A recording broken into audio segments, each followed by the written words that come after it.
नमस्ते, जय श्री राम। हाँ, इसका मतलब लंच के बाद भी हम लोग में बहुत साहस है अभी। ये सबसे हम अनुरोध करते हैं कि please switch off their mobile phone, this is going to be very intense discussion, and let there not be any disturbance on that. There is a toilet on towards our left side, and water bottles are at the back of the hall. All right, I request everybody to please be seated.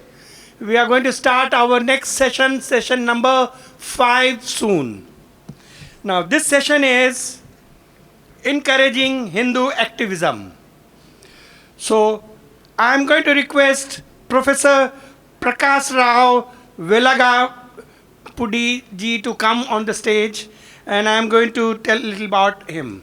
Professor Prakasarao Velagapudi has worked 36 years in academics in USA, served as co-founder chairman of Hindu Temple Society of Mississippi 1984 to 1991. Served as chairman of Datta Yoga Center USA from 1993 to 2022.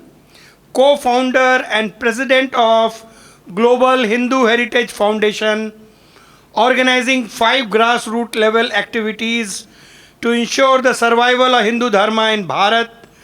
Ghar Wapsi with 26 employees, started 210 Bala Sanskar Kendra in villages, renovated more than 25 Gram Devatas, hundreds of temple were puja kits, and employing priests to open closed temples.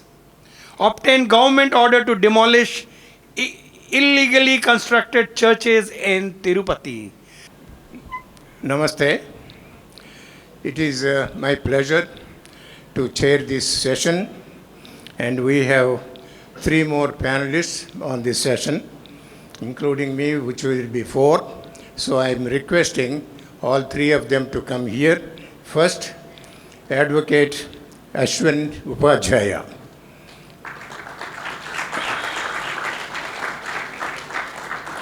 So he is the lawyer, Supreme Court judge. So we will talk about it later on when he is about to speak.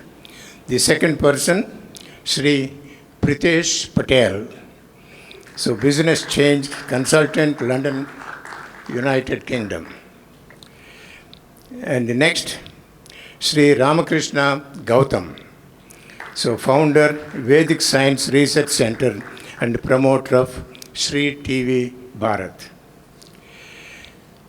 Namaste. Welcome to the Empowering Hindu Activism session. Then what is activism? Fighting for the things that you believe in and you care for, about to bring concrete and vigorous changes in the society at the ground level. We should consider every moment as an opportunity to make changes, every minute as a chance to bring changes, and every person should be an instrument for change, every Hindu for that matter. 1 ounce of action is worth more than tons of discussion and talking. We should engage in direct action to protect the villages, ideas, liberty, freedom, Hindu temples, legal system, and so on and so on. Time is running out for Sanatana Dharma. Our inaction is deafening. Our silence is deadly, and our indifference is costly. Sanatana Dharma and Bharat Mata are in danger. In fact, they may be in emergency room. We all have to figure out how do we restore her. Our numbers are declining day by day. We are witnessing with our own eyes a decline of Hindu population. About 90% at the time of independence, declined to almost 70% today. Still, we cannot see what is happening at Bharat. How long are we going to keep talking? how long we are glorifying the past, how long we are going to keep on writing books forever, and how long we are going to attend meetings without concrete results. Now is the time we have to act. How long we are going to be indifferent and silent. It is time to pause everything. Time to pause everything, everybody. We are doing, and look around what is happening to Bharat, what is happening to Sanatana Dharma. The future of Bharat is bleak. I want every one of you and every Hindu to look at themselves and ask ourselves, what am I doing? What am I doing? Don't worry about others. What am I doing? In doing today, that is, what is it I am doing today? In fact, don't even wait until tomorrow. You are the custodians of Sanatana Dharma. If you don't protect our Bharat, who will do it? If it is not now, when is the right time? If we cannot fight, who will fight for us? With this in mind, we have 4 of us presenting papers to address what is happening and what is it we can do. Based on whatever they are doing, let us take the clue from these papers and see how best we can protect our mother. As I keep saying, I want every one of you to just consider what is it you are doing. Don't worry about others doing. We are not doing, they are not doing, they are not. We have been saying this thing for centuries.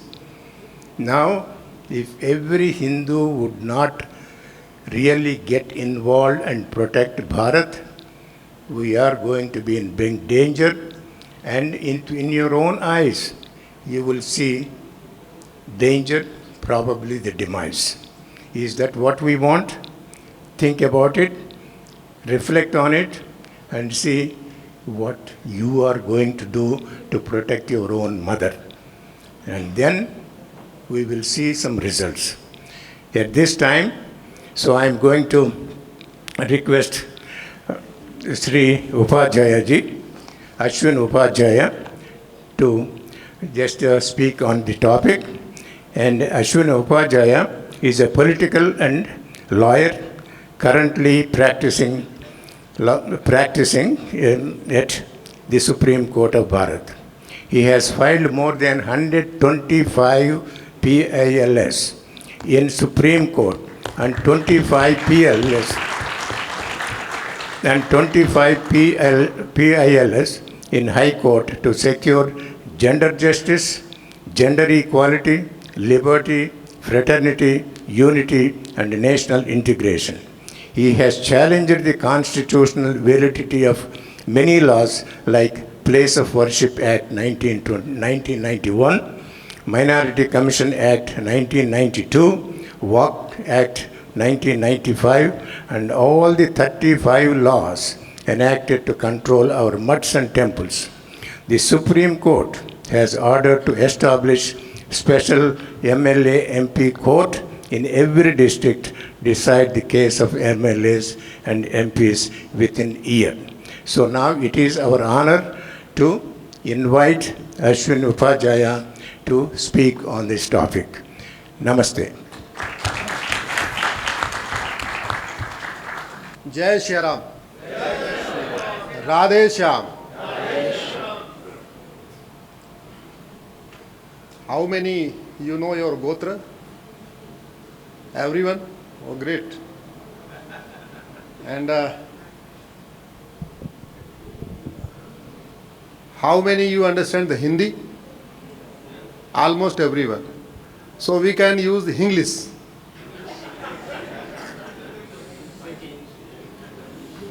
I don't have the words to express my feeling after meeting you, after watching you, and in fact, I have given an opportunity to place my paper here, though I have a little time, but I would like to do my best in next 10 minutes. Dear friends, we are Hindus, and we are Hindus because we believe in social economic justice for all, not only for Hindus. Please say loudly, not only for Hindus. We believe liberty of thoughts, faith and worship for all, not only for. We believe equality of status and equal opportunity for all, not only for. We believe universal brotherhood and gender equality. We believe in fraternity, unity and national integration. We believe in Vasudhaiva Kutumbakam. We believe in Janni Janma Bhumisya Swargadab Garyashi. And we believe in Yatra Narasvi Pujyate Ramante Tatra Devata. There are 1100 religions. There are 6600 languages. You don't find the word equal, same meaning like Janni Janma Bhumisya Swargadib Gariyasi. You cannot find the word equal to Grihini. Grihini means, Grih means घर, ऋणी means ऋणी. जिसका पूरा घर ऋणी हो उसको क्या कहते हैं? आपको 6500 भाषाओं में ऐसा शब्द नहीं मिलेगा. यत्र नारंती पूज्यते रमनते तत्र देवता. 1100 रिलीजन में आपको ऐसा वाक्य नहीं मिलेगा जहां नारी की पूजा होती है वहां देवता निवास करते हैं. And we worship female goddess. 1100 religion में और कहीं फीमेल गॉडेस की पूजा नहीं होती है, केवल हम करते हैं. हम साल में 2 बार नवरात्रा करते हैं, 2 बार कन्या पूजन करते हैं और किसी रिलीजन में नहीं होता. So we proud to be Hindus. We are proud that we are Hindus. Now the question is, this constitution says we are a sovereign country.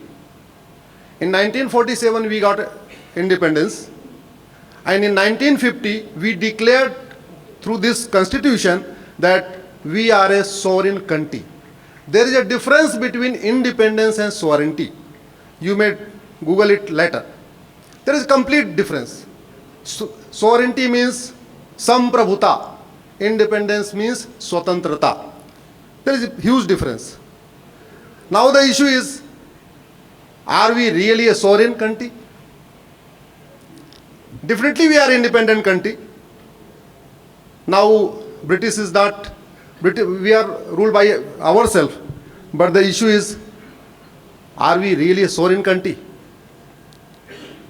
Pandavas with blessings of Lord Krishna emulated Khandoprastha and transfigured it into a highly developed city in the Prastha. But Delhi has no roads named after Yudhishthir, Bhim, Arjun, Nakul, Sahadev, Draupadi, Kunti, Madri, Abhimanyu, Krishna, Balram.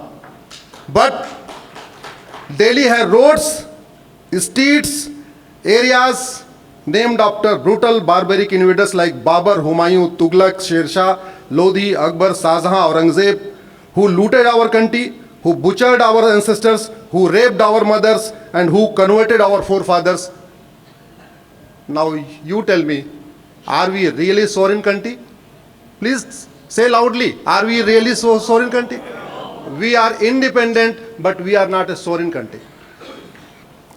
The places mentioned in the Quran exist today with the same name. The places mentioned in the Bible exist today in the same name.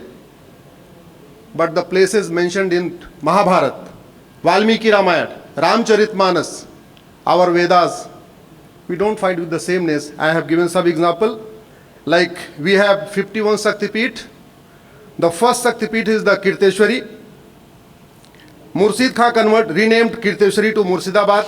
That exists today. Mirza renamed our Vindhyachal to Mirzapur. Zauna Khan renamed Jamdagnipuram to Jaunpur. You know who was the Maharshi Jamdagni? He was the father of Lord Parashurama. But we consider it like a Jaunpur. Muzaffar Khan renamed Videh to Muzaffarpur. Videh is mentioned in the Ramayana. Videh means birthplace of Mata Sita.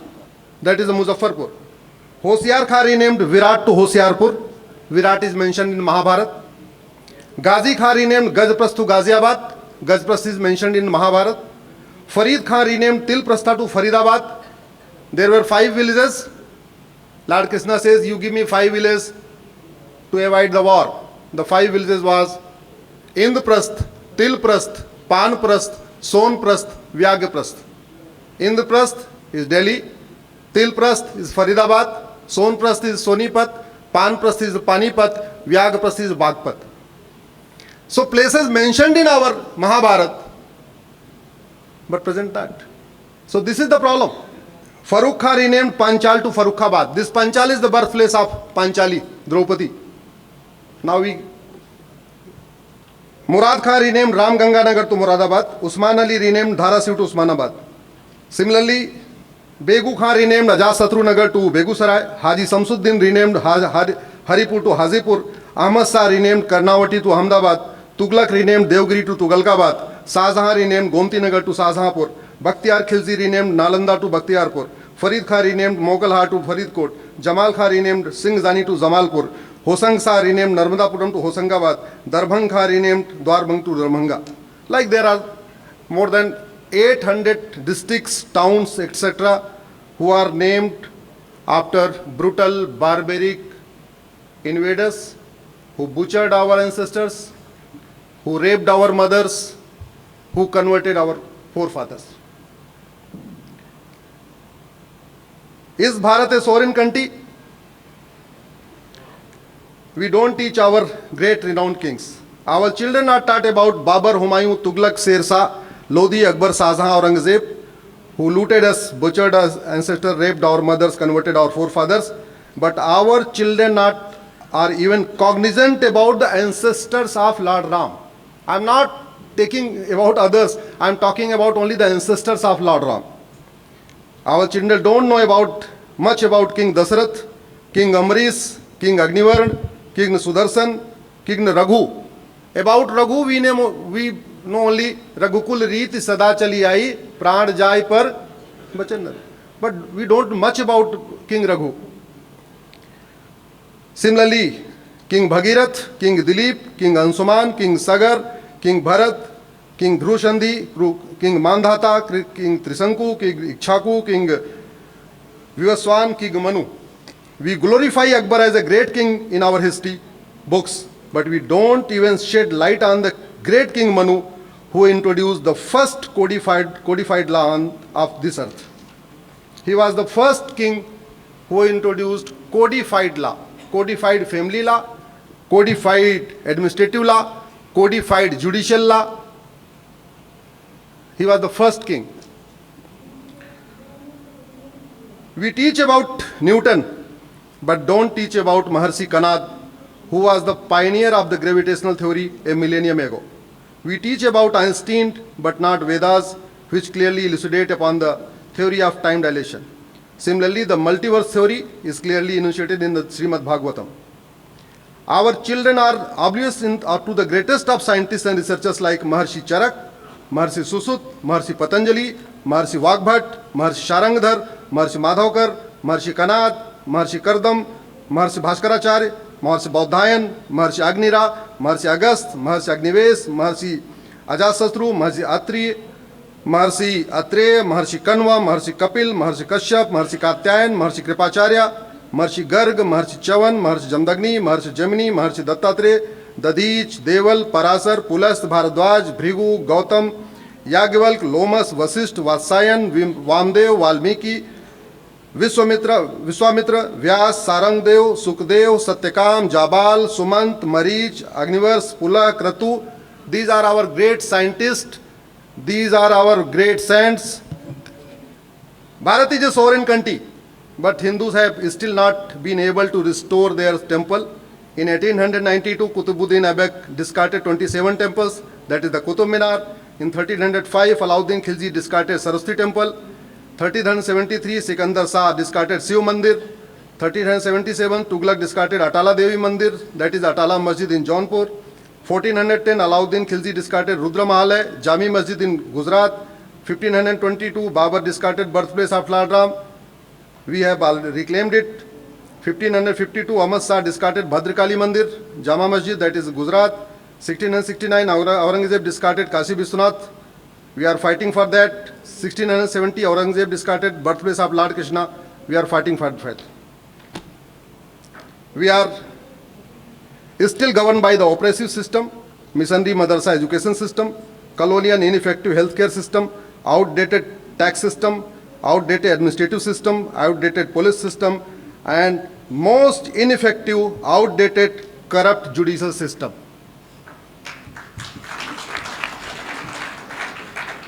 We are still using Indian Penal Code 1860. It was made by the Macaulay, Police Act 1861, Religious Endowments 1863.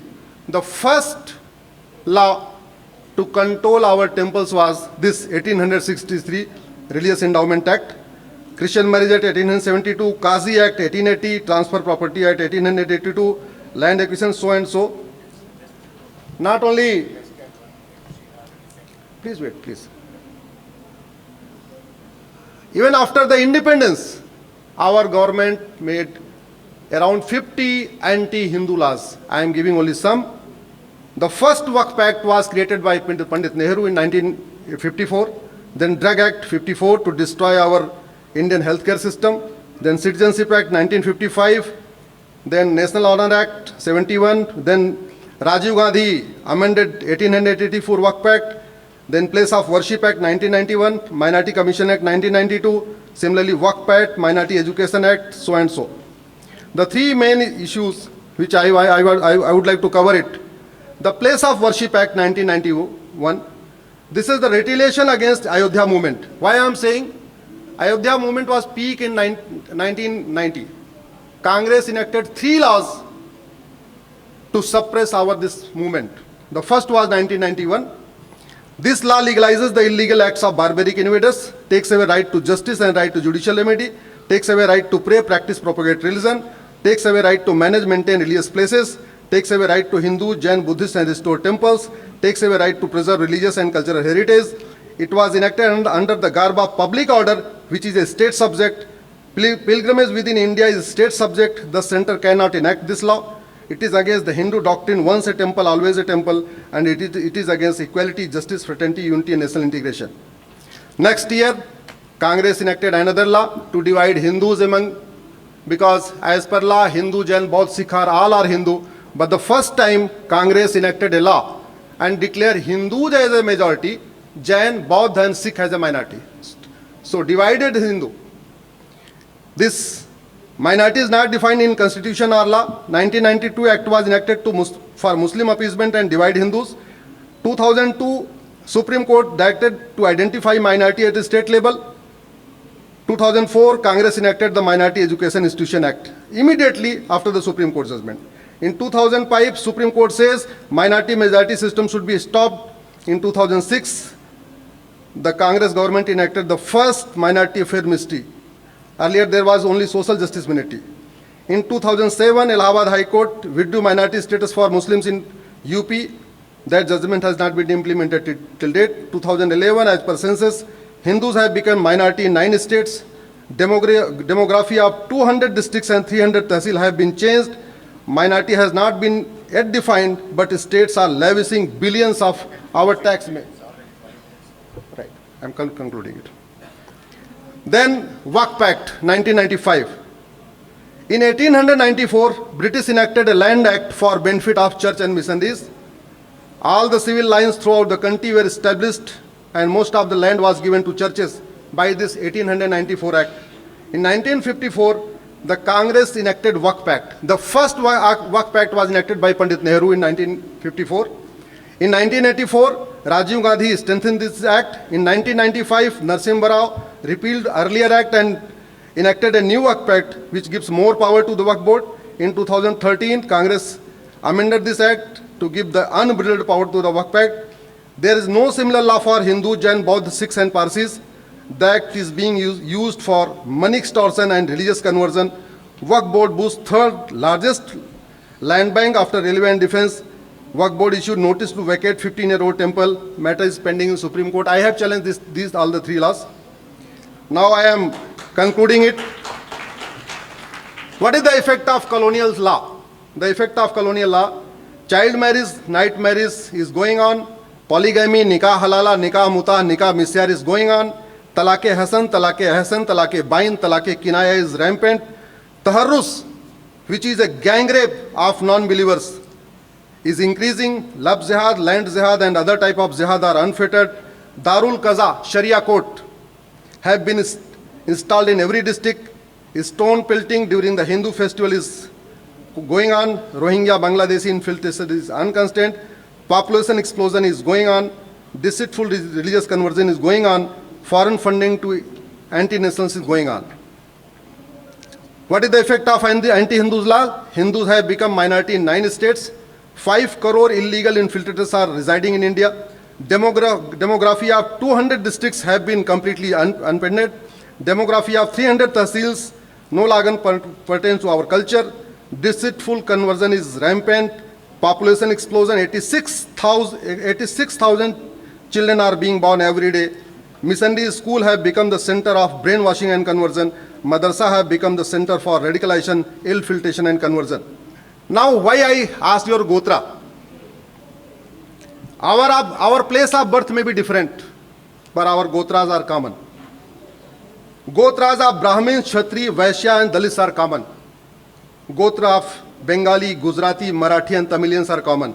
Gotras of Kashmiris, Keralite, Punjabis and Kannars are common. Our religion, race, caste may be different, but our Gotras are common. Therefore, let's start using our Gotras after our name instead of using our caste. We cannot have fraternity by having madrasas and missionary schools. So what is the way? What we have is the RT, right to education. Please go to next temple. Right to education. Fraternity is impossible without uniform education system. What we have is the RT, right to education. What we need is the RT, right to equal education. One nation, one syllabus like Kendriya Vidyalayas. One nation, one education board like Railway Board. One nation, one education council like GST Council. And we should go with our Gurukul Vedic education system. This is the only way to promote fraternity, unity and national integration. Unity is impossible without uniform civil code. Matter is pending. I have filed a PIL on this issue. Uniform minimum age of marriage, polygamy should be abolished. Uniform procedure of marriage, uniform grounds of divorce, uniform procedure of alimony, adoption, succession, inheritance, guardianship, and what else I am requesting you? We can establish Ram Rajya by changing our laws. 80% problems can be controlled by changing law. If something is happening in India, but that is not happening in Singapore, that is not happening in China, it means our laws are not good. Please remember, rulers are not important, rules are important, laws are important. Ineffective. We are governed by the rule of law. हम कहते हैं देश में कानून का राज है और कानून ही घटिया है, इसलिए राज घटिया चल रहा है, इसलिए घुसपैठ खत्म नहीं हो रही है, इसलिए धर्मांतरण खत्म नहीं हो रहा है, इसलिए जनसंख्या विस्फोट खत्म नहीं हो रहा है. चाइना में, सिंगापुर में, बाकी देशों में बहुत सारे संगठन नहीं है, वहाँ केवल और केवल है कानून, इसीलिए वहाँ अराजकता नहीं है, पत्थरबाजी नहीं है, मजहबी उन्माद नहीं है, कट्टरपंथ नहीं है, जिहाद नहीं है. ये घुसपैठिए जो भारत आते हैं, ये बगल में भूटान नहीं जाते लेकिन भारत आ जाते हैं. क्यों? क्योंकि हमारा कानून घटिया है. कानून बदलने की कोई लागत नहीं होती है. मैं आप सबसे रिक्वेस्ट करता हूं, महीने में एक बार अपने अपने सांसद से मिलके कानून बदलने की मांग करिए. कानून ही अस्थायी समाधान है, बाकी कोई अस्थायी समाधान नहीं है. आप लोगों ने हमें सुना, इसके लिए मैं आप लोगों को बहुत बहुत धन्यवाद देता हूं, आभार व्यक्त करता हूं. चेयरमैन साहब को धन्यवाद देता हूं कि आपने मुझे 5 मिनट एक्स्ट्रा दिया. आपको बहुत बहुत धन्यवाद. जय हिंद, जय Bharat. Yeah, thank you so much. And of course, I think the best thing is the sovereignty, whether we have a sovereign country or not. I think he explained very well. I think that is where we need to work. And all of us, as Hindus, we should have some discipline. If we don't have discipline, that is why other people are encroaching into our rights. I hope we all believe in something. When you are given something, take the responsibility and then try to do exactly what we are supposed to do. Which is only 1 hour, 30-minute session. Everybody should get a chance. Please let us make sure we follow the directions. You don't come and then take over the whole organization and the session. I'm sorry to say there should be some order, some discipline. Let us not keep saying, let him go, let him go. What do you mean? You don't want to hear other people? They have done some work too. Namaste. Next speaker is Pritesh Patel. So Pritesh Patel is a businessman from London. He is a second generation British Hindu whose family arrived in the UK from Navasari, that is Gujarat, and Durban, South Africa. He is a volunteer of Indian Pride Project. He is the co-founder of British Hindus, led entirely by young volunteers. This platform aims to re-energize the narrative of Hindus and Hindu Dharma in Britain and wider diaspora.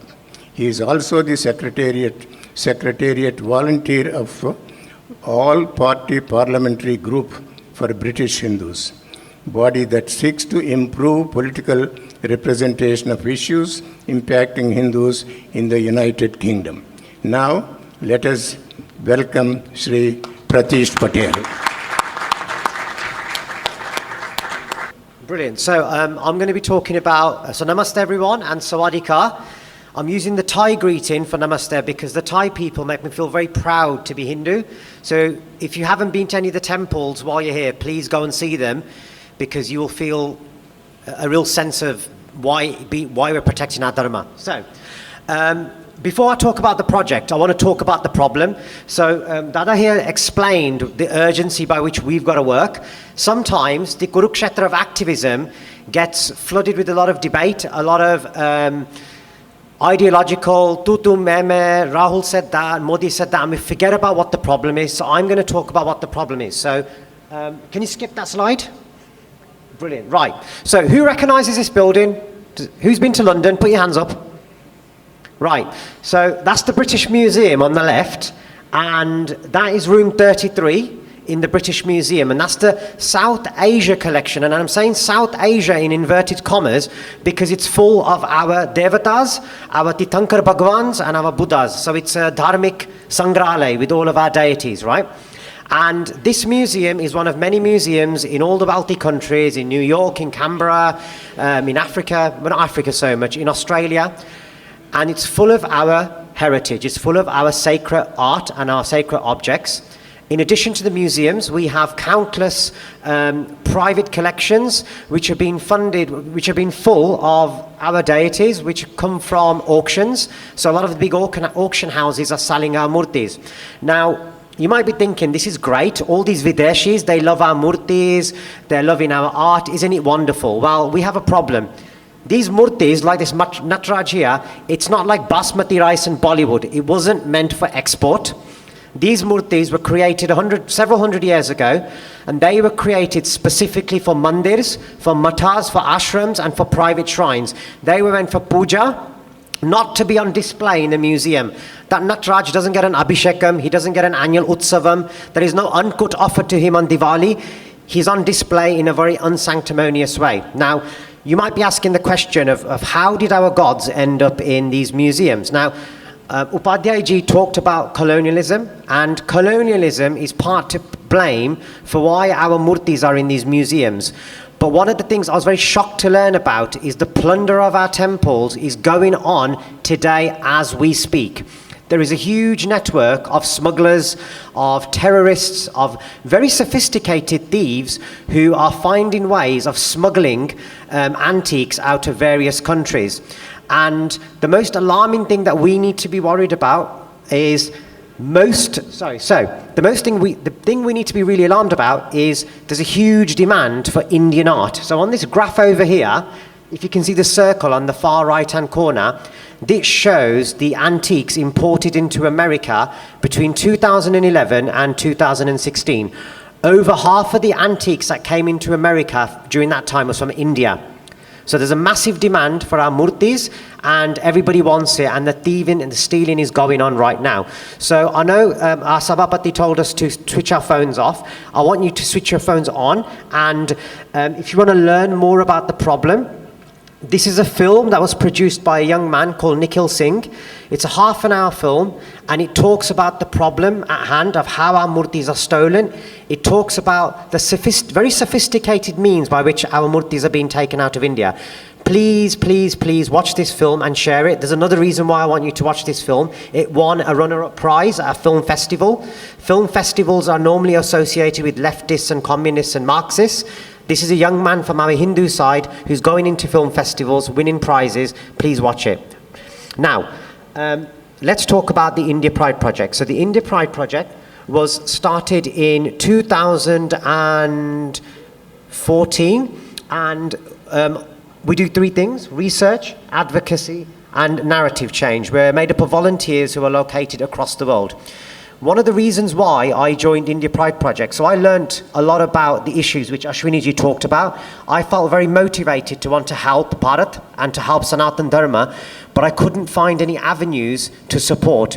And I'm going to be a bit negative now, but when I talk to a lot of my elders in the UK and I say, look, uncle, we've got this problem with Ram Mandir, we've got this problem with our murtis, how can I help?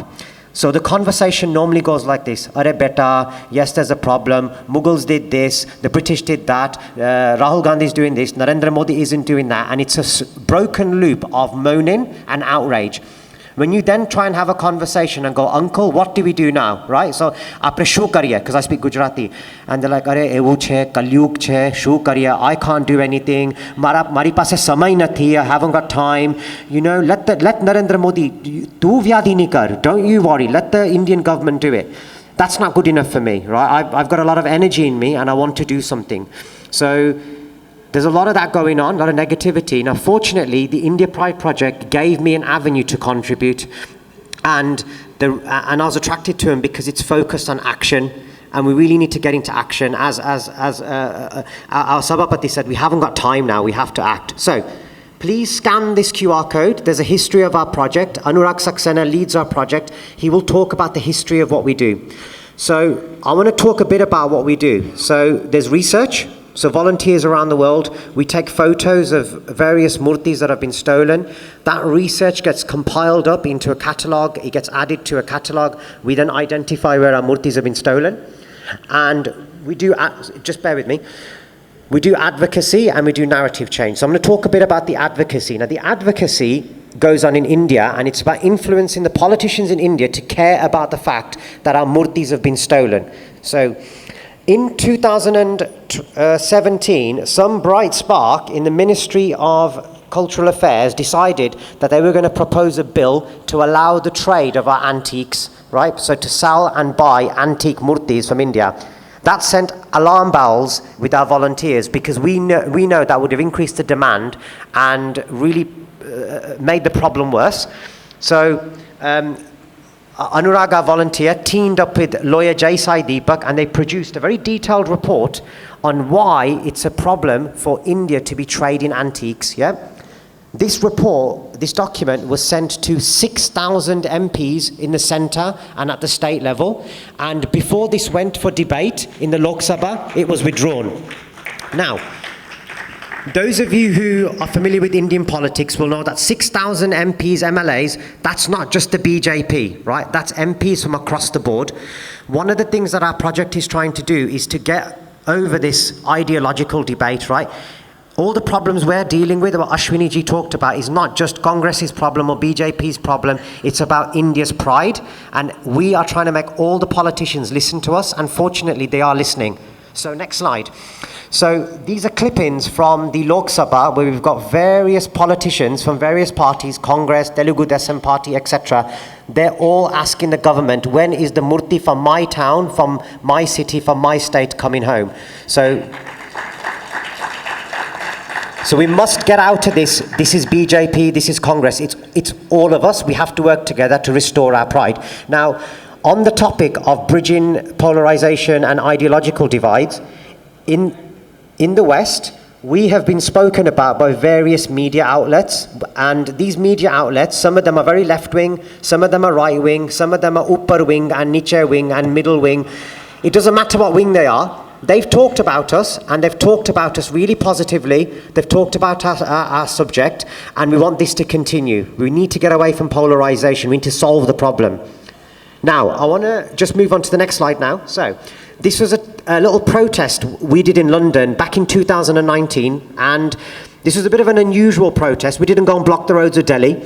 We took some little speech bubbles, and on those speech bubbles you got little cheeky phrases saying, you know, the British have stolen me, get me out of here. And we took pictures in the British Museum and the Victoria and Albert Museum, superimposing these speech bubbles against the murtis, and this went viral. I was very, very cynical. I didn't think this would do anything. This went viral on Twitter. Loads of people resonated with this. And subsequently, the museum issued a tweet to talk about a murti of Harihara, right? This is Harihara, it's from this region, it's from this dynasty. And if you press play. When this went live, a lot of followers who previously followed our campaign trolled the British Museum, and they said to the British Museum, this is not right, you've stolen our murti, return our murti, what right do you have, etc., etc. The museum then had to issue a statement saying not everything was looted. So not everything was looted. Now this is a huge thing because the museums previously have not talked about stolen heritage. We influence that. That's the power of narrative building, and when we all work together. Now, you might be thinking, what's all this got to do with murtis coming home, right? We're talking on Twitter, we're influencing politicians. Pritesh is here to bring the murtis back. Now, murtis are returning. This is the good news. So, does anybody recognize this scene? Who recognizes the scene? Hat uncha karo. Okay, brilliant, right. That's Mata Annapurna from Kashi. She was stolen 100 years ago. She was identified by a volunteer in Canada, and this is her Punarastapana back in the sacred city of Kashi after 100 years, right? And Yogi Ji is doing the Stapana. Now, as much as I want to go into the British Museum and pick up that Natraj and take him back to Tamil Nadu, I can't do that because there's a level of political, diplomatic complexity, which means I can't, as a volunteer, just take the murti back, right?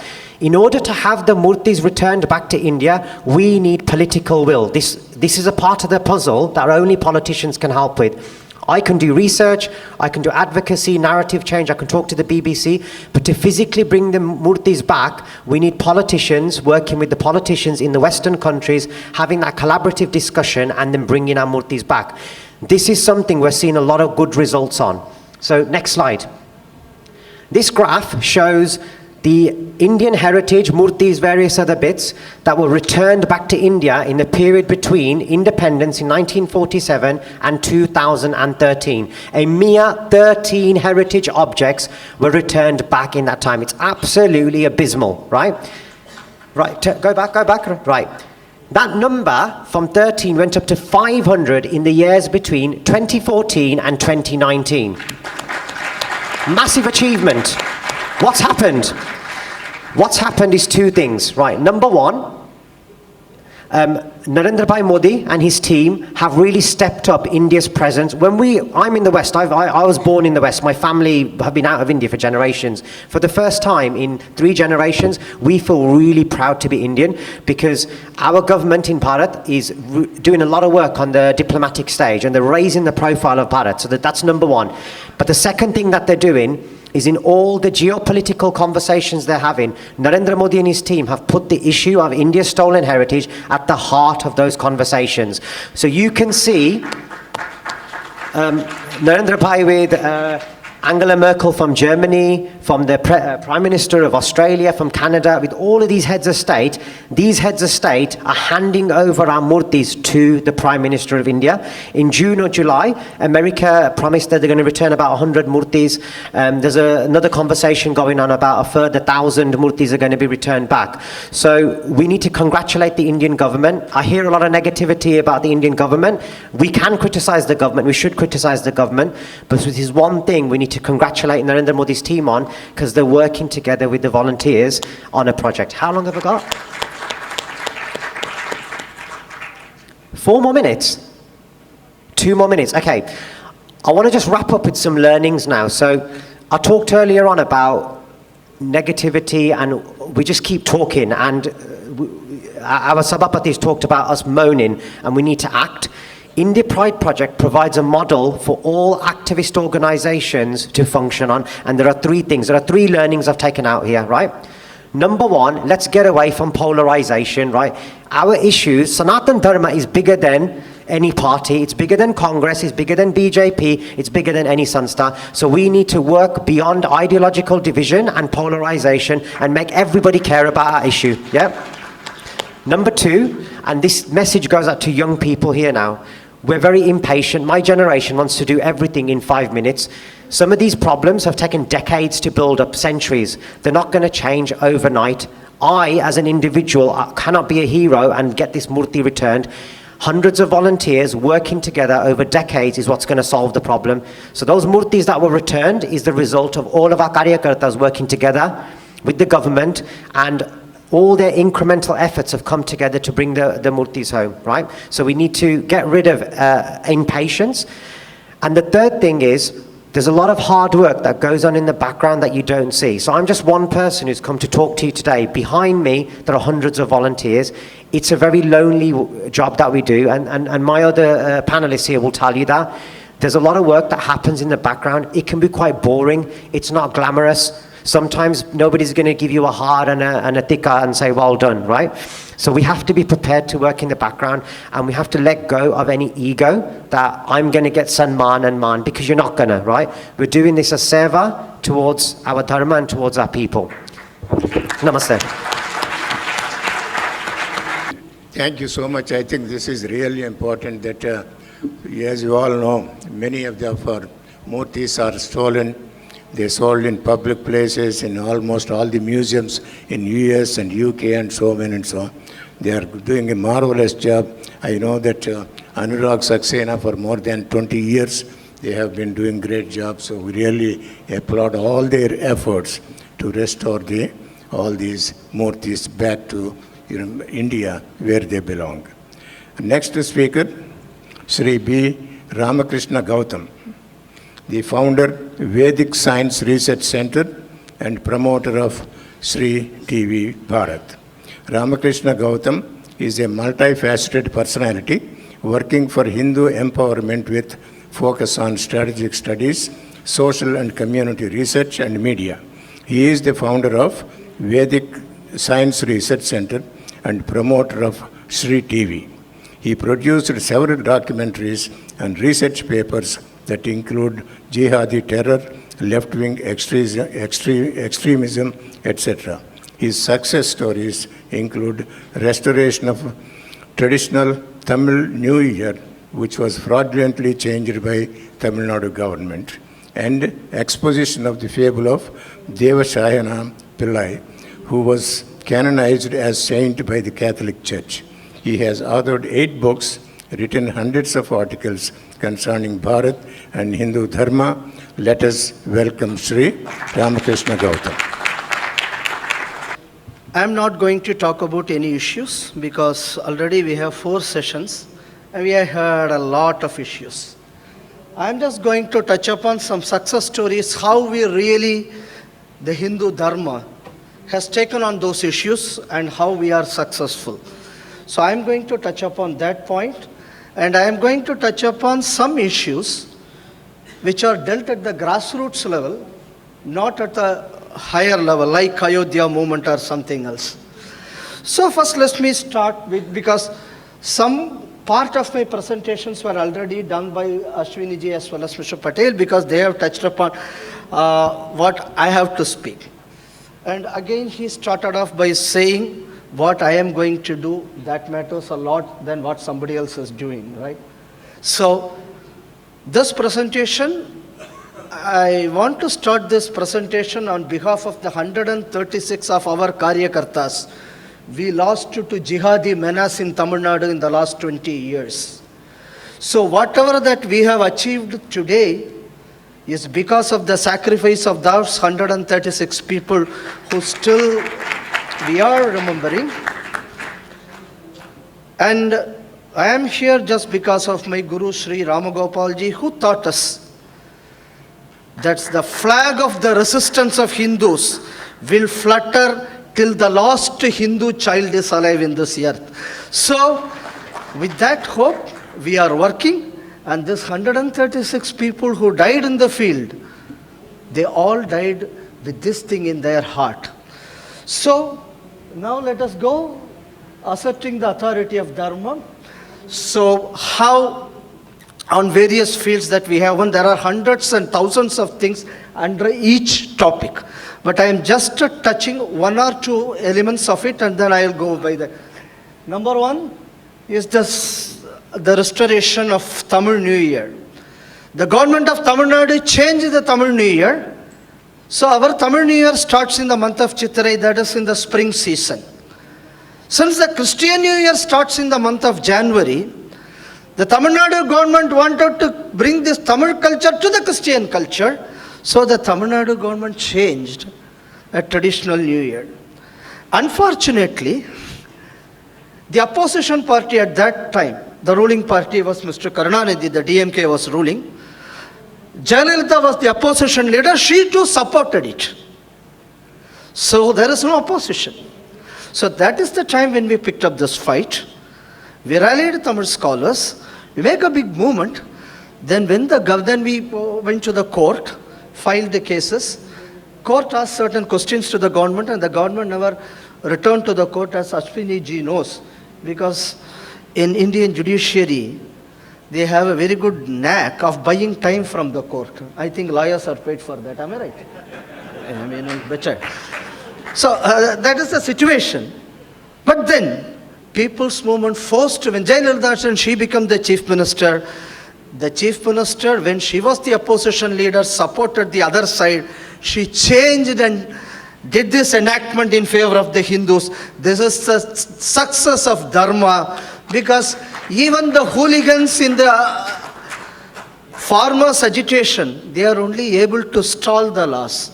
But Dharma is able to reenact a law. So Dharma is more powerful than all the terrorists of this nation put together. And this is the first thing that we need to know, what the power of Dharma is. Point number 2, implementing court orders.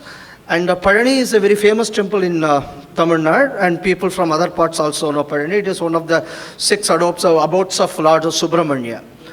So in the footsteps, there are 13 shops which are taken over by the Muslims, and the Muslims were running these shops for years. They used to consume liquor there. They take beef there. Apart from that, people from Kerala, whomsoever who comes to Palani, they used to light camper in each and every step, and then only they walk. That is the level of devotion they have towards that shrine. These hooligans sitting in the shop, they used to take their mobile phones and take photograph in some sort of, when the girls, when they go down, then you can take photos from certain angles. They post it in their Facebooks. And no one can do anything. And then finally, when we got we forced the department to get a court order to evict them. But the department won't evict them. So the local Hindus, we decided, okay, so now we want to implement this court order. They said that, okay, police is not helping us. Revenue department is not helping us. Then said, okay, we will help you. Then 2,000 Hindus assembled and said that we are putting you on notice that if you are not going to remove this encroachment within this date, we will come and remove it. What is good for you? Within a week, all these encroachments were removed. This is what the power of Dharma is. Yes, next. Because even yesterday, in the first session about the temple, when they are talking about, they said there are many court orders with this. And Ashwini will agree with me, court orders are good to be there in the paper, am I right? Unless or other days you don't have power, your government is not going to implement any of these orders. So finally it lies with the hands of the Hindus, and the Hindus in Tamil Nadu, they have done this. And the number 1 is we force the government to rip tree. And some good people from Karnataka may be here, and they may be knowing good about Tipu Sultan. Karnataka government announced a holiday for these 2 tyrants, And the Mysore gazetteer said, and they are the noblest kings. You know why? Because father and son duo had destroyed not less than 7,000 temples.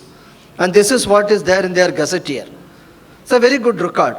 I think Virat Kohli has scored that much amount of runs in one-day international in his career. But these two guys have destroyed that much amount of temple within their short span. So Tamil Nadu government decided to construct memorial for these two kings. And it is Jayalalitha who announced it. And she even said that 2 crores allotted from the government for the construction of these two. So they have put up some spot where it is going to be constructed. As he rightly pointed out, we don't have a BJP there in Tamil Nadu like Karnataka or Gujarat or any other state. We went to the Hindu community, approached people belonging to all political party and all caste leaders.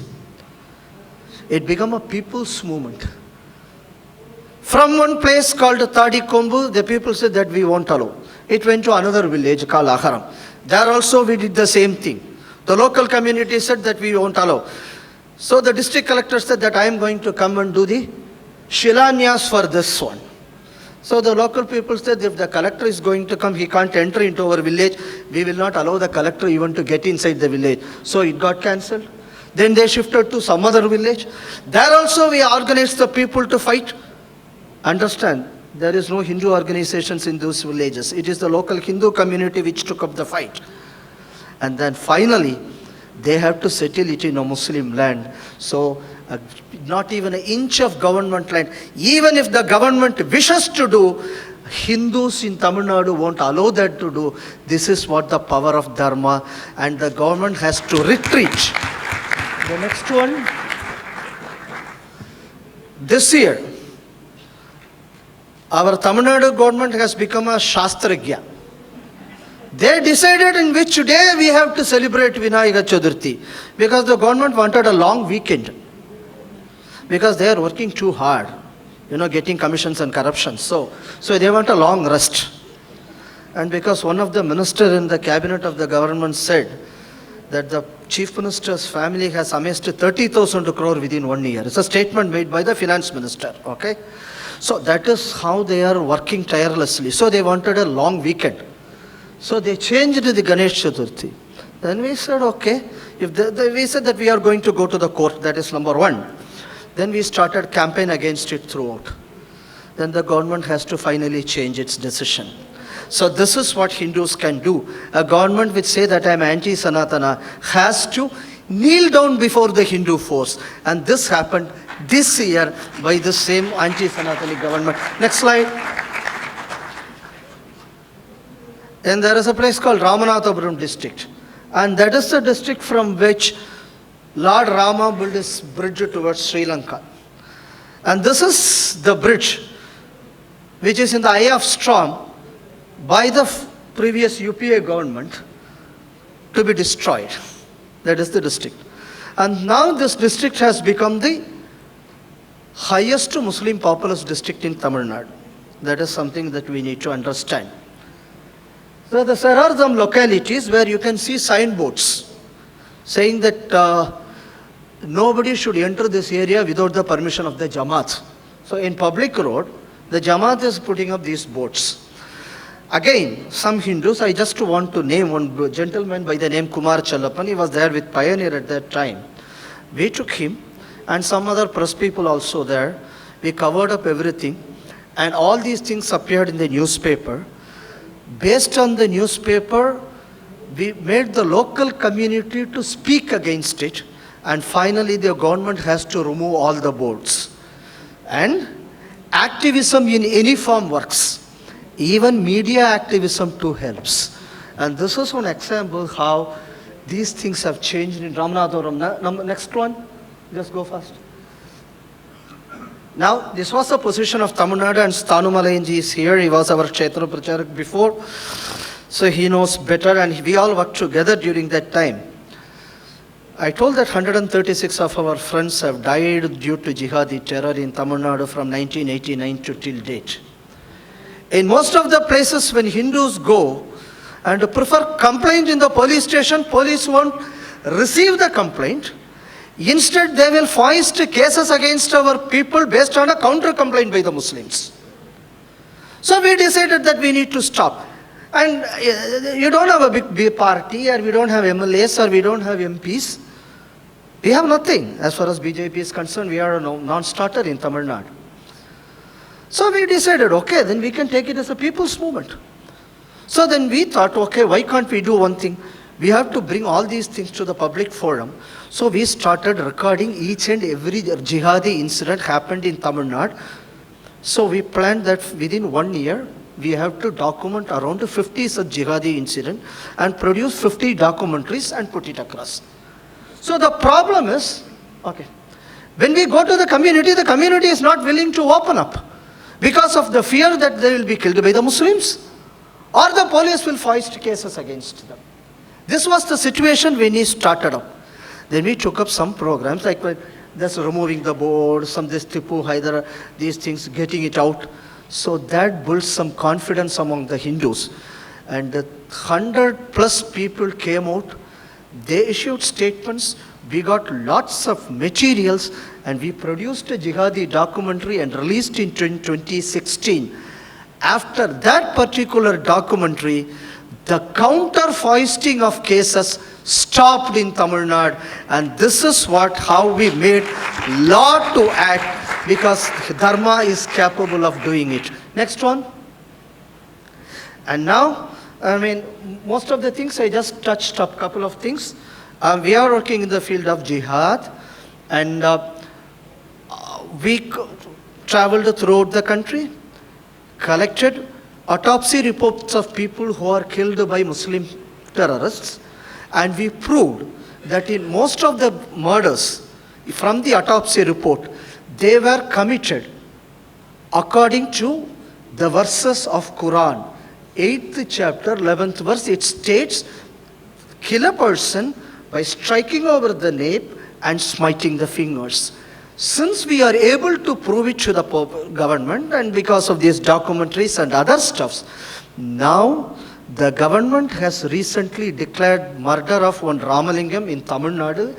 The government stated that this pattern of murder is a jihadi pattern. This is for the first time in the history a government has admitted there is a jihadi pattern of murder. And the next one that we have done is, now after this ban of PFI, some attacks happened in some of the Hindu institutions. We collected samples of the charcoal, the charred remains. We put it into chemical analysis and we find contents of magnesium and other stuffs there. And these are not part of a petrol bomb or something else, so there is some cocktailing going on.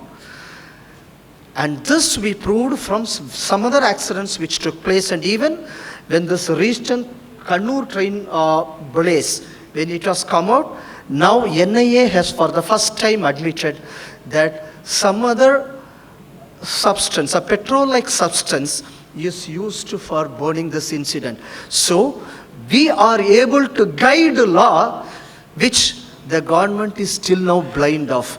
This is what the power of Dharma is. It is not my job, it is the job of hundreds and thousands of Karyakartas they have done. I am just representing what they have done. So under each topic, I can go on for hundreds of things. And this is what Dharma has done in a state where relatively BJP is nowhere. And it is again a moment where I want to state with pride. Now, next year we are going to have the consecration of our Ayodhya Ram Mandir. This Ayodhya Ram Mandir movement started in Tamil Nadu by the liberation of one temple in Velur by the name Jalakanteshwara temple, which was done by our Sangha and Hindu Munani in Tamil Nadu in 82. Based on that, Vishwa Hindu Parishad took this issue, and now we have the Ram Mandir. This is what Dharma has done as a project work in Tamil Nadu. Next slide. Just a minute, I'll just complete it. So lessons learned. These are the things I learned.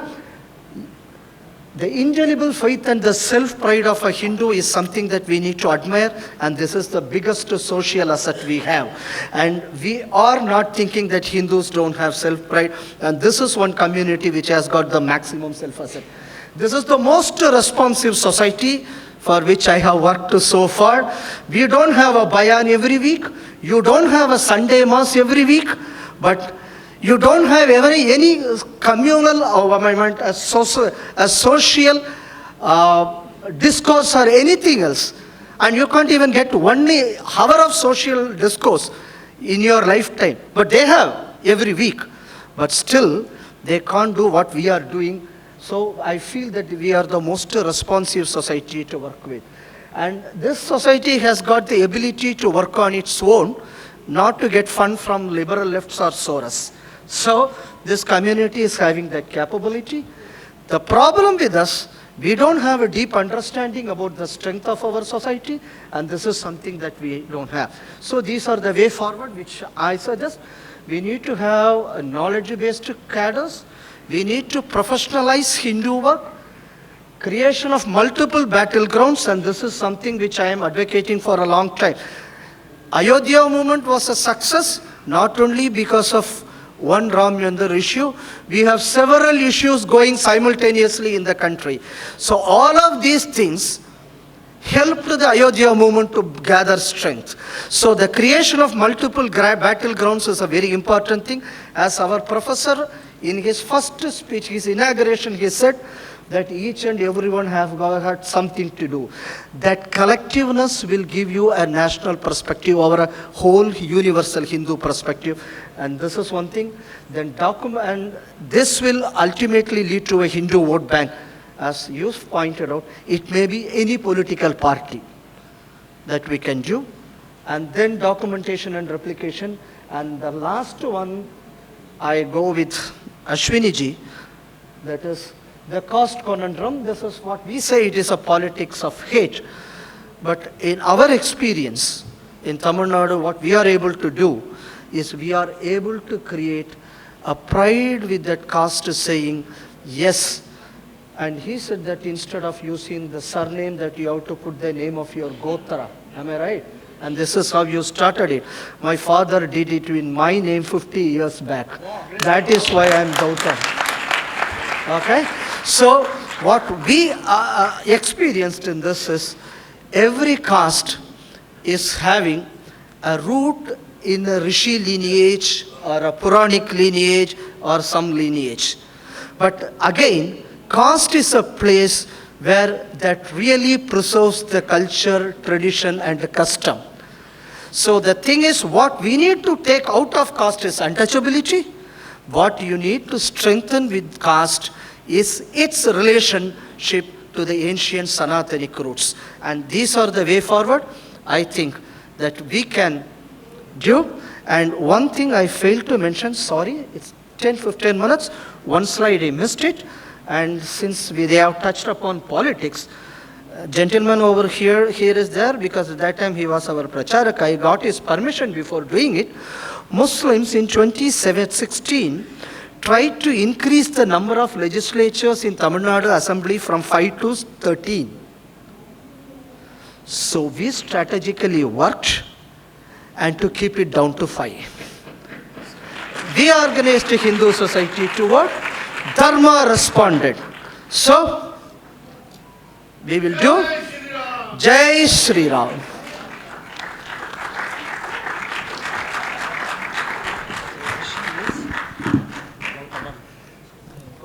Thank you so much. I think there is a lot to learn about the unity, the strength of Dharma. I think this is what we are missing. I am hoping that this example will exemplify and let us make sure that we will also follow Dharma. And next one, mine is on working at the grassroots level. And as you all know, I mentioned that every one of us have to do something. Every one of us not only do something, what is it I am doing today? Only then we will be able to restore Bharat. Otherwise, we are not going to make it. We can give any number of speeches. If you really look at the geography of what is happening, it is scary. And so let us make sure that we really look at what is happening in Bharat, how the Muslims and the Christians are taking the space because we are allowing them to take space. We are not taking pride in our culture. We are not taking pride in our traditions and all those. So as a result, they are actually encroaching and trying to take over the country. And I hope they won't, but chances are they will, because still we have not learned any lesson from the history. Not learned anything. Our children have not learned anything from history. We are not teaching them anything from history. So where do they learn? How do we know it? So anyway, so this is the brochure that we prepared. These are the activities we are doing. I will briefly summarize it. We have about 100 copies.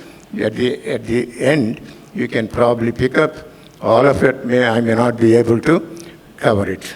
So first of all, I think next 5 slides, basically, what is the mission of Global Hindu Heritage Foundation? We started in 2006. I came after probably 37 years of teaching, retired, came to Vijayawada, and then came to realize what Rajshekhar Reddy did. That is how we started this Global Hindu Heritage Foundation. Since that time, we said, let's not worry about other people, because we have been talking for 5,000 years. We have been writing books for 5,000 years. We have been attending these meetings for so many centuries. Nothing comes out. Our population is decreasing day by day, from 90% at the time of independence to 70% now. What are we doing? We are doing everything. We are saying books writing and talking and discussing and all that. Then how come we don't even reflect and see what is wrong with us? What is wrong with us? Why is it our population is decreasing? So that is where we all have to compromise and then try to see how best we can do it. So this is some of those mission activities. And I don't know if I'll really use all those slides. Basically, these are the 5 things that we are doing. First, what is that? Garvapsi. Even Anadana is Garvapsi. So we wanted to bring as many people back to Hinduism as possible. So we employed 26 people in 6 different states: Assam, Madhya Pradesh, Telangana, Andhra, Karnataka, and Tamil Nadu. So this one is, in fact, Garvapsi is the one that TTD and all the religious organizations should be doing it, because they are the ones who should really look at all the conversion. Why is it that they do not do it? I have written about 10-page letter to TTD to initiate this Garvapsi. Of course, you know that they don't do it, but we have done it. We are doing as part of our Global Hindu Heritage activity. As I keep saying, I always think of, I have to do this, I have to do it, I have to do it. That's the only way we can make any difference. That is the first activity. The second one is Bala Samskar. So that means our youth are our future. If we do not protect them, if we do not teach them, I think we are doomed. I can tell you, I'm very, very rough and very open, because I have been studying this one for 40 years about Bharat. Even though I may be in the United States, I spend 18 hours a day to make sure that I understand what is happening in Bharat. Our children are our future, so as a result, we started Bal Samskar.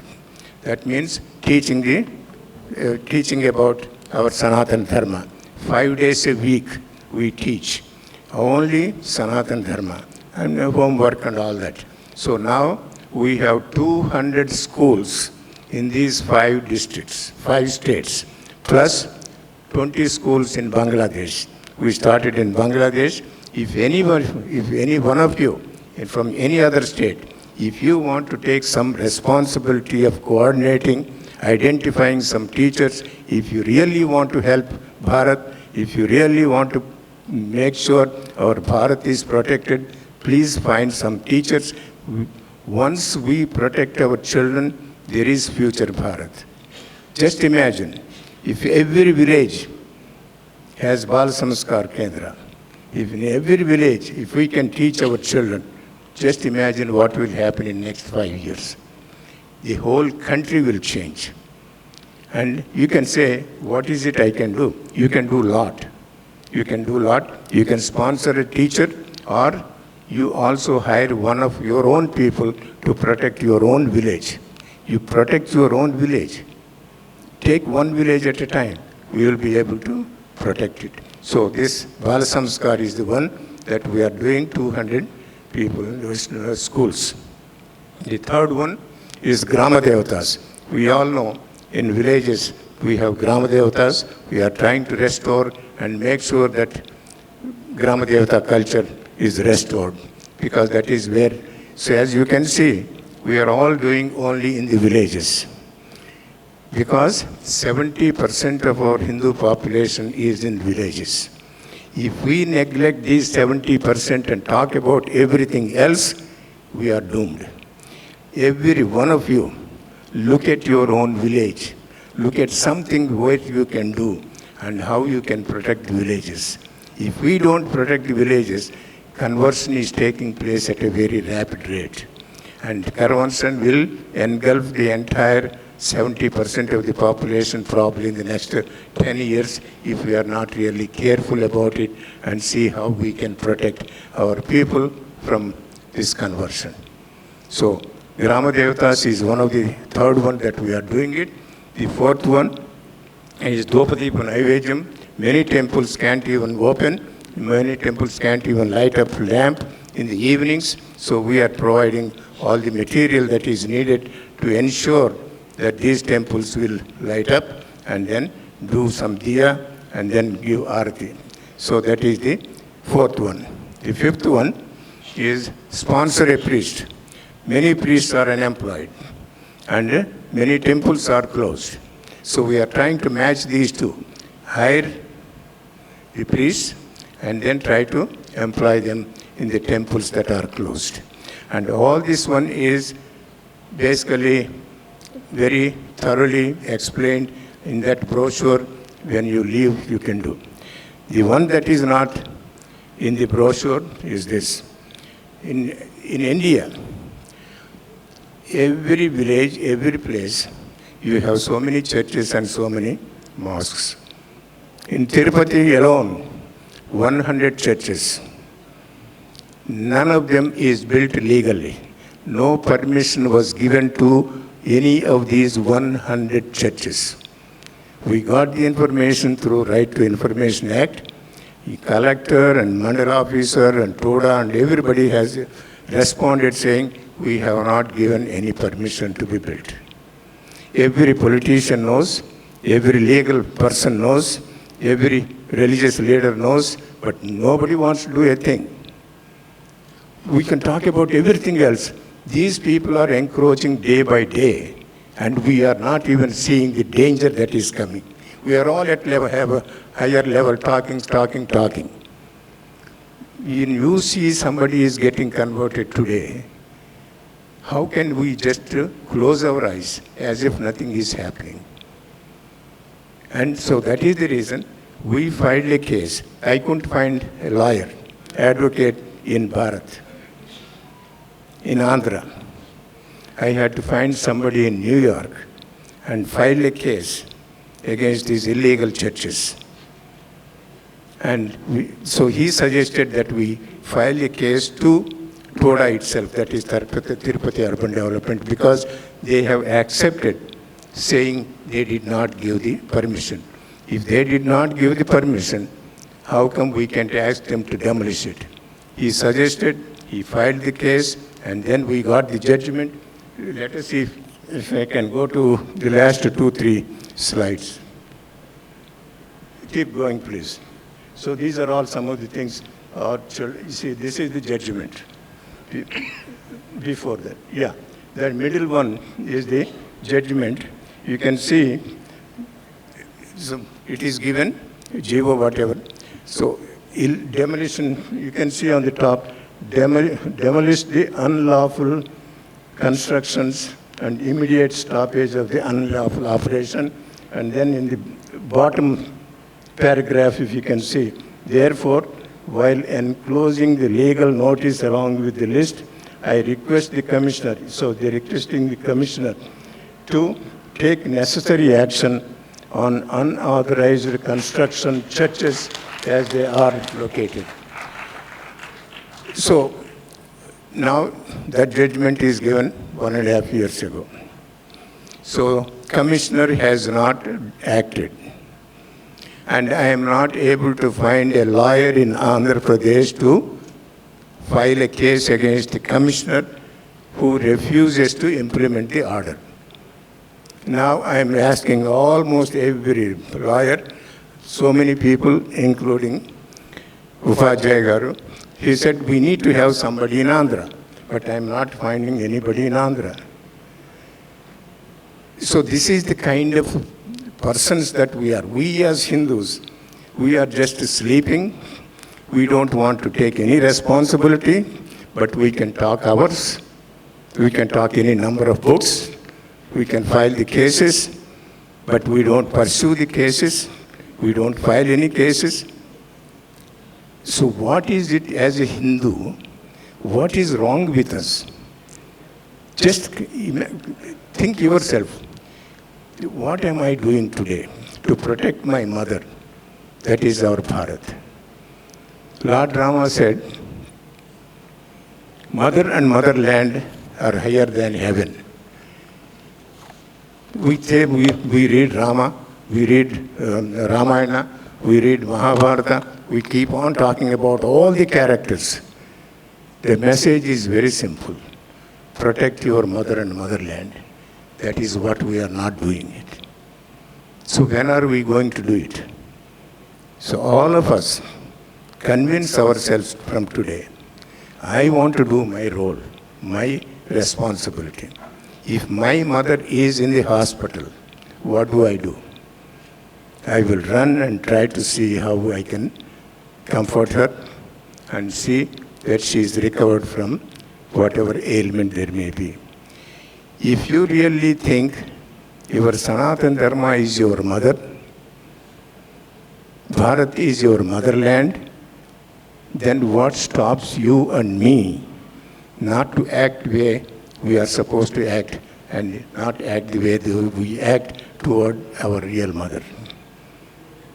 So I want all of you to reflect on it, because it doesn't matter how long it will take, but all of us have to take the responsibility.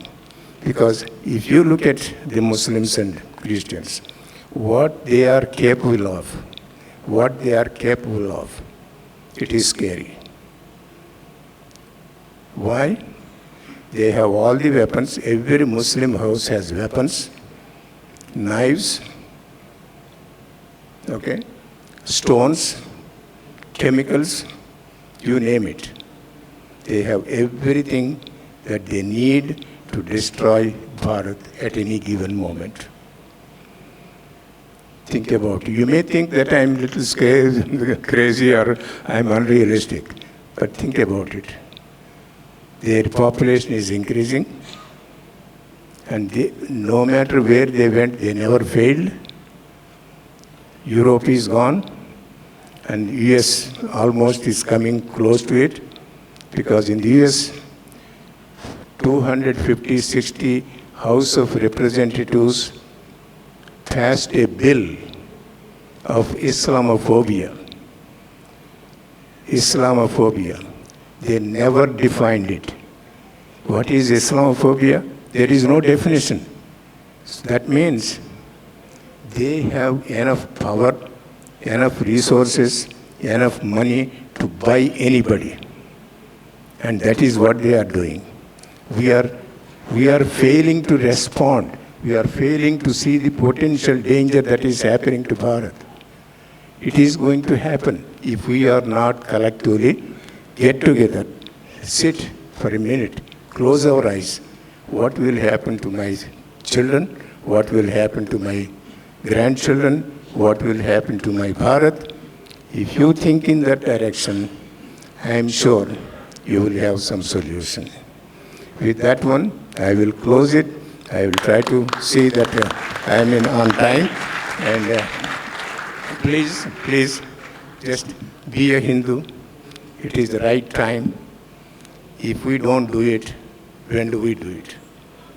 If it is not now, when is the right?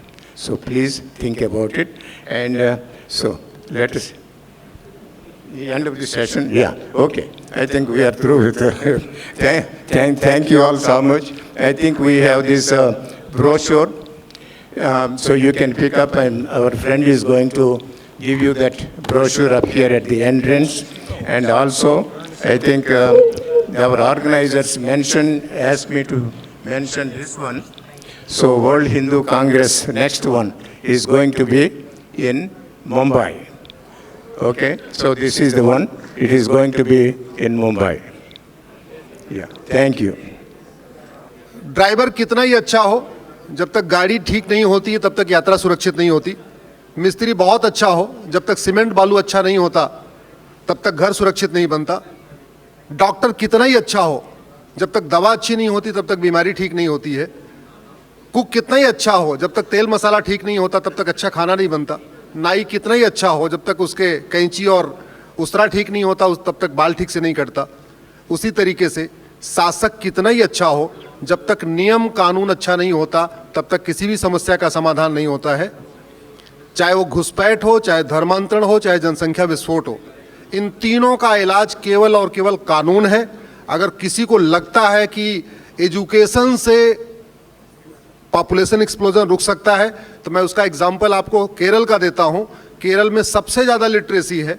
वहाँ पे भी पिछले 5 लोकसभा चुनाव की मैंने voter list का compilation किया है। लगातार वहाँ की डेमोग्राफी बदल रही है। केरल का जो TFR डाउन हुआ है वो हिंदू और क्रिश्चियन के कारण हुआ है। केरल में आज भी लोग 8 बच्चे 10 बच्चे पैदा करते हैं। ये मेरे पास रिकॉर्ड है केरल का। जहाँ तक घुसपैठ की बात है, 2017 में मैंने PIL फाइल किया था। उस समय कहा था भारत में 5 करोड़ घुसपैठिए आ चुके हैं। आखिर ये घुसपैठिए भारत में क्यों आते हैं? सिंगापुर क्यों नहीं जाते? थाईलैंड में क्यों नहीं आते? जापान क्यों नहीं जाते? भारत में क्यों आते हैं? क्यों? क्योंकि हमारे यहाँ करप्शन बहुत ज़्यादा है। हमारे सनातन संस्कृति के लिए करप्शन बहुत बड़ा खतरा है। घुसपैठिए बॉर्डर पे 2000 रुपये दे के आते हैं, अंदर आते हैं, कॉमन सर्विस सेंटर पे जाते हैं, 2000 रुपये में आधार बनवा लेते हैं। जब एक डॉक्यूमेंट तैयार हो गया, जाके नगर निगम में जाते हैं, 2000 रुपये में बर्थ सर्टिफिकेट बन जाता है। जब 2 डॉक्यूमेंट हो जाता है, किसी दलाल को पकड़ते हैं, 3000 रुपये में ड्राइविंग लाइसेंस बनवा लेते हैं। जब 3 डॉक्यूमेंट हो जाता है, फिर वो अपना बैंक में खाता खुलवा लेते हैं। जब 4 डॉक्यूमेंट हो गया, फिर 2000 रुपये दलाल को देते हैं, वोटर ID में नाम जुड़वा लेते हैं। और जब 5 डॉक्यूमेंट हो गया, तो आप सबके टैक्स के पैसे से उनको फ्री का मकान मिलता है, फ्री का राशन मिलता है, फ्री का दुकान मिलता है, फ्री का वजीफा मिलता है। तो सच्चाई तो ये है कि जो आप लोग पैसा देते हैं टैक्स का, वो आधा जा रहा है घुसपैठियों को बसाने में, घुसपैठियों का मकान बनवाने में, घुसपैठियों को यहाँ फिट करने के लिए। इसी तरीके से जो आप पैसा मंदिर में चढ़ाते हैं, वो सारा का सारा पैसा कन्वर्जन में जा रहा। मैं तो हिंदुओं से कहूँगा, जब तक भारत के मठ मंदिर फ्री नहीं हो रहे हैं, तब तक उन मठ मंदिरों में आप पैसा दान करना बंद कर दीजिए। जब तक आप डोनेट करते रहेंगे, आप कहीं मंदिर में जा रहे हैं, पहले पता कर लीजिए वो सरकारी कंट्रोल में है कि नहीं। अगर वो सरकारी कंट्रोल में है, प्लीज उस हुंडी में केवल 1 रुपये डालिए, अपनी श्रद्धा पूरी कर लीजिए। बाकी का पैसा जो लोग धर्म के लिए लड़ रहे हैं उनको दे दीजिए, लेकिन वहां मत डालिए। जिस दिन चढ़ावा बंद हो जाएगा, मठ मंदिर फ्री हो जाएंगे। अभी मठ मंदिर फ्री नहीं हो रहे हैं क्योंकि वहां चढ़ावा खूब आ रहा है। अपने घर में देख लीजिए, हम चाय के गिलास को अपने पास तब तक रखते हैं जब तक उसमें चाय होती है। चाय खत्म, गिलास उठा के फेंक देते हैं। सिमिलरली, आप जिस दिन हुंडी में पैसा डालना बंद कर देंगे, वो मंदिर फ्री हो जाएंगे। भारत के सारे मठ मंदिर सरकार के कंट्रोल में है, और जो वहाँ से पैसा आ रहा है वो हिंदू काज में नहीं जा रहा है, बल्कि कन्वर्जन के लिए जा रहा है, माइनॉरिटीज़ के नाम पे जा रहा है। इस देश की समस्याओं का जो मेरा मानना है, समाधान कानून के जरिए हो सकता है, क्योंकि समाज और शासक के स्पीड में बस और फ्लाइट के स्पीड का डिफरेंस होता है। जो काम समाज 50 साल में कर सकता है, वो काम शासन 5 साल में कर सकता है। इसका एग्जाम्पल आपको देता हूं। बाबा रामदेव ने 20 साल में योग को जितना पहुंचाया था, सरकार ने, मोदी जी ने योग को एक बार में यूएन में रेजोल्यूशन लाके पूरी दुनिया में फैला दिया। यह अंतर होता है शासक और समाज का। सच्चाई यह है, पता नहीं हम उस मेंटलिटी में सोच नहीं रहे। हम जो टैक्स देते हैं, हम जो जीएसटी देते हैं, हम इनकम टैक्स देते हैं, हम जो टीडीएस देते हैं, वैट देते हैं, ये देते किस लिए हैं? क्या केवल सड़क बनाने के लिए देते हैं? केवल एयरपोर्ट बनाने के लिए देते हैं? नहीं, हम ये पैसा भारत की संस्कृति की रक्षा के लिए देते हैं। ये हम पैसा भारत की समृद्धि के लिए देते हैं। अगर सब कुछ हो लेकिन घुसपैठ न रुके, धर्मांतरण न रुके, जनसंख्या विस्फोट न रुके, तो हमारा पैसा मिसयूज है। इसलिए हमें दिमाग में रख लेना चाहिए, एक तरीके से हम पहले धर्मांश दिया करते थे, अब हम टैक्स दे रहे हैं। जिस दिन आप इसको टैक्स को अपना धर्मांश समझेंगे कि हमने सरकार को टैक्स दिया है, जीएसटी, ये हमारा धर्मांश है, सरकार धर्म की रक्षा करने के लिए कानून बनाए, उस दिन मुझे लगता है व्यवस्था बदलेगी। जहां तक हमारे सनातन संस्कृति के लिए 3 प्रमुख खतरे हैं, घुसपैठ, धर्मांतरण, जनसंख्या विस्फोट। इन तीनों का समाधान केवल और केवल कानून है। मैं अपने अनुभव के आधार पर कह सकता हूं, ऐसा कानून बन सकता है कि घुसपैठ, धर्मांतरण और जनसंख्या विस्फोट 1 साल में रुक जाएगी। नहीं तो मैं लड़ रहा हूं। मैंने 2017 में जब पीआईएल फाइल किया था सुप्रीम कोर्ट में, उस समय एफिडेविट पे कहा था कि 5 करोड़ घुसपैठी आ चुके हैं, अभी 5.25 करोड़ हो चुके हैं। ये तब तक नहीं भागेंगे जब तक कठोर कानून नहीं बनेगा। जैसे परमाणु बम बनाया जाता है ना, रोज रोज चलाने के लिए नहीं बनाया जाता, वो डेटरेंट का काम करता है। हमने अग्नि मिसाइल बनाई है, ब्रह्मोस मिसाइल बनाई है, वो रोज रोज चलाने के लिए थोड़ी है। हमने तो कब से अग्नि बनाई, चलाया कहीं नहीं चलाया, ब्रह्मोस बनाया कभी नहीं चलाया, बस बना बना के रखते हैं डराने के लिए। ऐसे जो कठोर कानून होता है ये डराने के लिए होता है। सिंगापुर में अभी कुछ दिन पहले एक आदमी के पास 900 ग्राम गांजा मिला, उसको फांसी हो गई है। अब अगले 10 साल तक फांसी नहीं देना पड़ेगा, एक बार फांसी दे दिया ना, अगले 5 साल तक गूंज बनी रहेगी।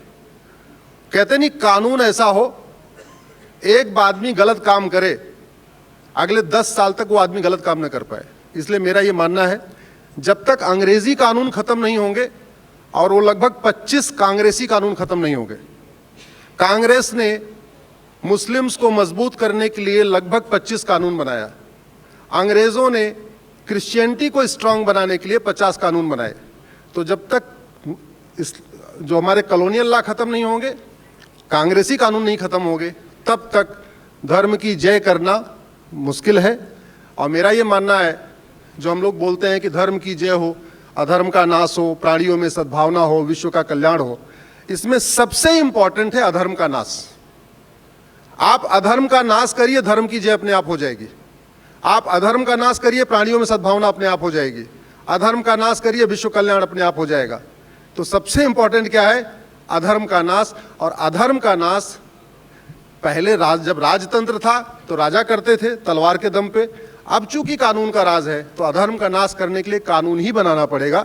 हिंदू तलवार लेके नहीं निकल सकते, कहने को कोई कुछ कह दे हम ये कर देंगे, वो कर देंगे, वो कर देंगे। दूसरा, गुरुकुल मदरसे का काउंटर नहीं है। अगर आप ये सोचते हैं कि 5 मदरसा खुला तो हम 5 गुरुकुल खोल देंगे और बराबरी हो जाएगी, आप गुरुकुल में नफरत नहीं सिखा सकते। आप बबूल के पेड़ को आम के पेड़ से काउंटर नहीं कर सकते। अगर आप सोच रहे हैं किसी बगीचे में बबूल का पेड़ लगा हुआ है, हम वहीं आम का पेड़ लगा दें, मैं कह रहा हूं 2 साल के बाद सारे आम के पेड़ सूख जाएंगे। आम का पेड़ कभी बबूल के पेड़ के साथ सर्वाइव ही नहीं कर सकता। और बबूल के पेड़ को उखाड़ना ये माली की ड्यूटी है, ये आम के पेड़ की ड्यूटी नहीं है कि बबूल के पेड़ को सुखाए। ये किसकी ड्यूटी है? माली की। और माली मतलब सरकार। बहुत बहुत धन्यवाद, बहुत बहुत आभार।